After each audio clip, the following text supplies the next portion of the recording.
ये है भारत का प्रसिद्ध नगर इलाहाबाद।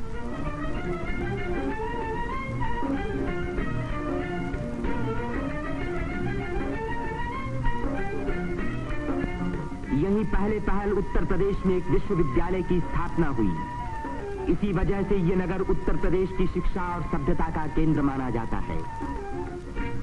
पंडित मदन मोहन मालवीय, पंडित गोविंद वल्लभ पंत और अनेक प्रतिभाशाली व्यक्ति इसी विश्वविद्यालय की देन हैं, जिन पर आज देश को गर्व है। ये है हमारे प्रधानमंत्री पंडित जवाहरलाल नेहरू का निवास स्थान, आनंद भवन। भारतीय राजनीति का ये एक प्रमुख केंद्र रहा है। इस नगर को तीर्थराज प्रयाग भी कहते हैं। यहीं गंगा और जमुना का संगम है। इसी संगम में गुप्त सरस्वती नदी भी आकर मिलती है। इसीलिए इस स्थान को त्रिवेणी संगम कहा जाता है। त्रिवेणी बहुत पुराने जमाने से भारत का एक पवित्र स्थान माना जाता है। सृष्टि की रचना की शक्ति प्राप्त करने के लिए यहाँ ब्रह्मा ने यज्ञ और तपस्या की। लक्ष्मी की प्राप्ति के लिए विष्णु ने भी यहीं तपस्या की। यहीं स्नान करके भगवान शंकर ने त्रिपुर राक्षस के वध करने की शक्ति प्राप्त की। और यहाँ महात्मा बुद्ध ने संसार को सत्य का संदेश भी सुनाया। समुद्र मंथन के बाद जयंत के अमृत का घड़ा लेकर जाते समय एक अमृत कण छलक कर यहाँ गिरा और तभी से इस स्थान पर कुंभ मेले का महान पर्व आरंभ हुआ। इस वर्ष भारत का सबसे बड़ा कुंभ मेला इसी स्थान पर हुआ। इस मेले में लगभग 1 करोड़ व्यक्ति त्रिवेणी में स्नान करने के लिए आए। सदियों की गुलामी के बाद स्वतंत्र भारत का ये पहला कुंभ मेला था। त्रिवेणी में स्नान करके तन, मन और आत्मा को शुद्ध करने के लिए ही यात्री आते हैं। योगी और सन्यासी, गरीब और अमीर सभी प्रकार के लोग यहाँ इकट्ठे होते हैं। कुंभ मेले के मौके पर देश के नर नारी एक दूसरे के धार्मिक विचारों से परिचित होते हैं। धार्मिक संस्थाएं योगी और सन्यासी यौगिक क्रियाओं को दिखाते हैं।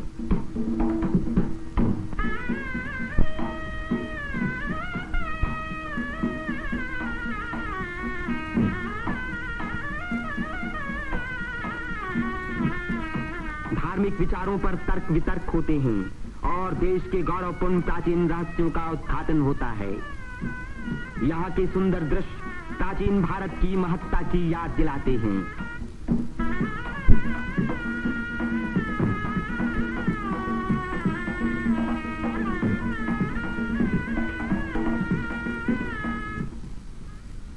मेले के धार्मिक रूप के अलावा उसके दूसरे दृश्यों में सुंदरता और स्वतंत्रता का रंग चमक रहा था।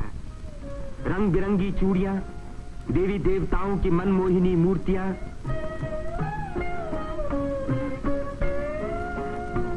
हरी जपन की मालाएं, सिंदूर और चंदन के ढेर, औरतों के साज श्रृंगार, बच्चों के खेल खिलौने, लाल बुझक्कड़ मिट्ठू मियां।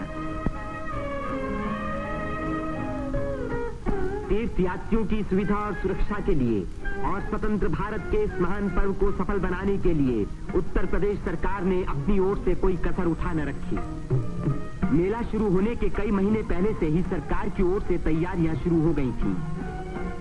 उबड़ खाबड़ जमीन को समतल बनाने के लिए बुलडोजर जैसी बड़ी बड़ी मशीनों से जमीन की सतह ठीक की गई।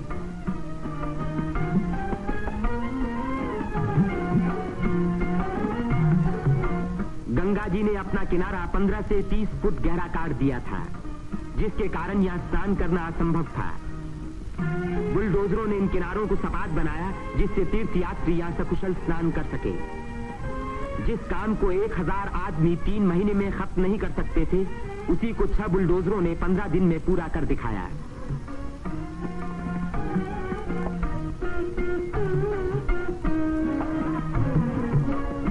फौजी इंजीनियरों ने सड़कों पर बिछी रेलवे लाइनों के ऊपर पुल बनाने में बड़ी मदद की।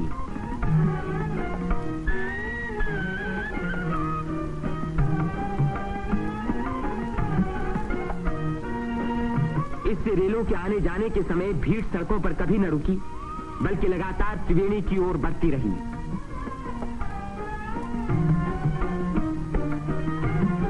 जगह की कमी के कारण ज्यादा लोगों के रहने का इंतजाम गंगा के पूर्वी तट पर झूसी की ओर किया गया। वहां से शेष मेले तक आने के लिए भारतीय सैनिकों और और उत्तर प्रदेश सरकार के सार्वजनिक निर्माण विभाग ने पीपों के 6 पुल बनाए। कुंभ मेले के इतिहास में यह पहला मौका था जबकि यहां बिजली लगी। 1000 बिजली के खंभे लगाए गए, जिनके लिए 160 मील से अधिक लंबी तार लाइन इस्तेमाल हुई। उत्तर प्रदेश के स्वास्थ्य विभाग ने यहां सफाई का बड़ा अच्छा बंदोबस्त किया। चारों तरफ मशीनों से लगभग 250 मन डीडीटी का भारी छिड़काव किया, जिसके कारण मेले में मच्छरों व मक्खियों का नामो निशान बाकी न रहा। मेले के आरंभ से ही सरकार ने हैजे के टीके लगवाने का प्रबंध किया। यात्रियों को सलाह दी गई कि वे मेला क्षेत्र में आने से पहले टीके लगवा लें। कदाचित इसी व्यवस्था के कारण मेले के मौके पर कोई भी रोग नहीं फैला। इतनी भारी भीड़ भाड़ के मौके पर आमतौर से दुर्घटनाएं हो जाया करती हैं। इन दुर्घटनाओं का सामना करने के लिए उत्तर प्रदेश सरकार ने चिकित्सा एवं स्वास्थ्य विभाग की एम्बुलेंस गाड़ियों से घायल और बीमार यात्रियों को तुरंत अस्पताल पहुंचाने का पूरा प्रबंध किया। 9 अस्थायी अस्पताल देरों में खोले गए, जिनमें 228 रोगियों को रखने का इंतजाम था। गरीब रोगियों को खाना मुफ्त में दिया गया। राशनिंग विभाग ने यात्रियों की सुविधा के लिए यह आटा, शक्कर, मिट्टी का तेल और अन्य जरूरी सामान का भारी स्टॉक जमा किया, जिससे इन चीजों की कीमतें न बढ़ पाएं। इसी प्रबंध के कारण हर व्यक्ति को सस्ते मूल्य पर अपनी इच्छा का खाना मिल सका।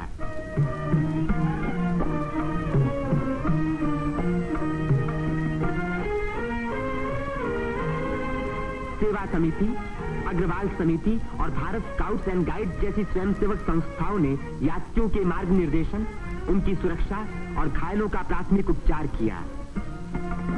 पुलिस यात्रियों के संचालन का कार्य करती रही। आने जाने के लिए अलग रास्ते रखे गए। भीड़ को काबू में रखने के लिए चलते फिरते वायरलेस टैटू का इस्तेमाल किया गया।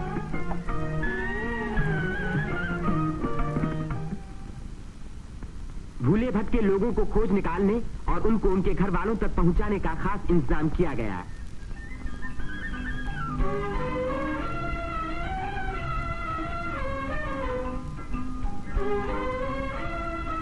मेले में लाउड स्पीकरों का एक जाल बिछा दिया गया, जिससे भटके हुए लोगों का नाम पुकार पुकार कर उनको एक स्थान पर इकट्ठा किया गया। मेले के आरंभ होते ही उत्तर प्रदेश के मुख्यमंत्री पंडित गोविंद वल्लभ पंत ने मेले के बंदोबस्त का मुआयना किया। इस तीर्थ स्थान पर जमा हुए लाखों मेहमानों के सुख सुविधा की उन्हें बड़ी चिंता थी।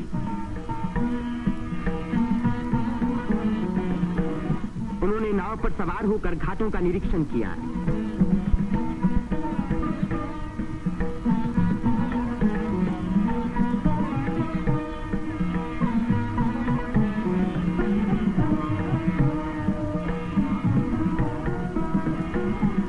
उन्होंने पीपे के पुलों को भी देखा। ये अखाड़ा जो ऐसे ही एक पुल को पार कर रहा है, पुल की मजबूती का सबूत है।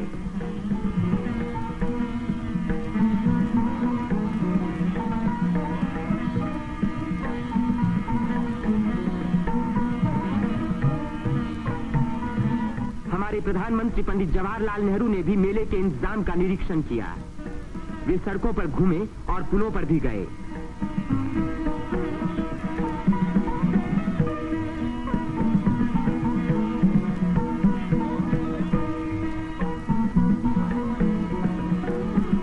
उन्होंने अन्य स्थानों को भी देखा भाला।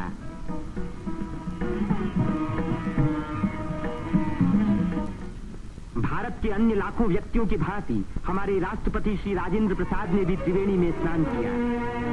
इस दिन अपार जनसमूह यहां इकट्ठा था।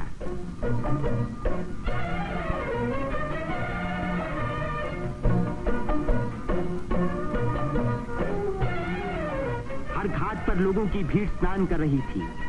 उसमें नया जोश था और नई उम्मीदें थीं।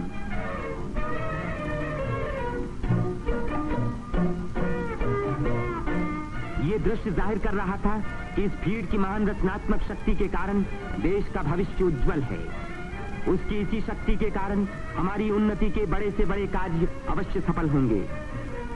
जिस स्थान पर मनुष्य और देवताओं ने यज्ञ किए और भविष्य का संकल्प किया, उसी स्थान पर इन नर नारियों ने आज भारत को फिर से बलवान और सुखी बनाने की प्रतिज्ञा की और भारत की स्वतंत्रता को अमर रखने के लिए अपने शरीर में एक नए प्राण को जन्म दिया।